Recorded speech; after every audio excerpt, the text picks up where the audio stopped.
Welcome to this tutorial on flattening arrays with the flatten method in NumPy.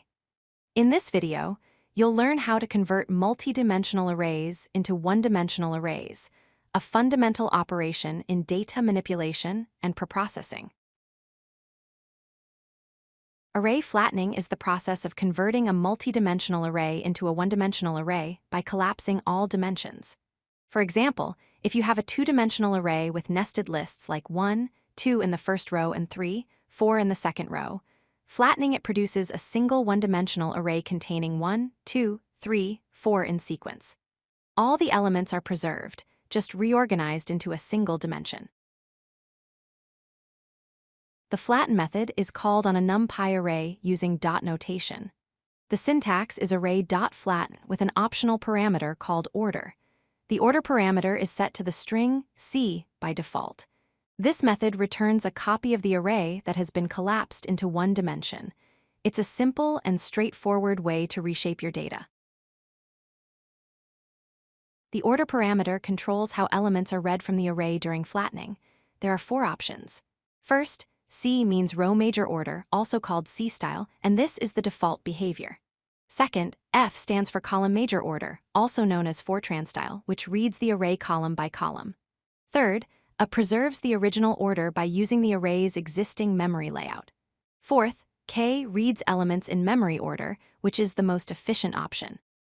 The 2 most commonly used are C and F. Let's look at a basic example.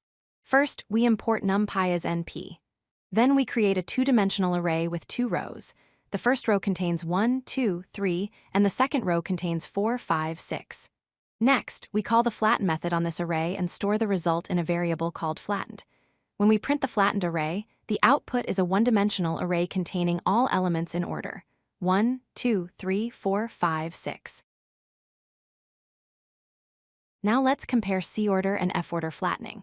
We create a 3x2 array with 3 rows: 1, 2 in the first row, 3, 4 in the second row, and 5, 6 in the third row. Using flatten with order equals C, the row major style, we get the output 1, 2, 3, 4, 5, 6 reading across each row. But using flatten with order equals F, the column major style, we get 1, 3, 5, 2, 4, 6 reading down each column first. The order parameter changes how the array is traversed during flattening. An important characteristic of flat is that it creates a copy of the array, not a view. Let's see what this means. We create an array with values 1, 2 in the first row and 3, 4 in the second row. Then we flatten it and store the result in a variable called flat. If we modify the flattened array by setting its first element to 99 and then print both arrays, we see that the original array remains unchanged as 1, 2, 3, 4, while the flattened array shows 99, 2, 3, 4. Because flatten returns a copy, changes to the flattened array don't affect the original. Let's recap the key points. First, the flatten method converts any multi-dimensional array into a one-dimensional array. Second, the default order is C for row major traversal, but F for column major is also commonly used.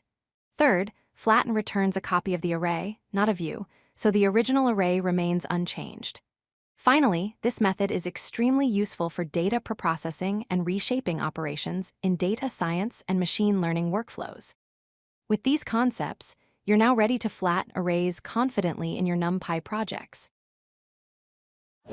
If you like this video, hit that like button and don't forget to subscribe. Visit codelucky.com for more such useful content.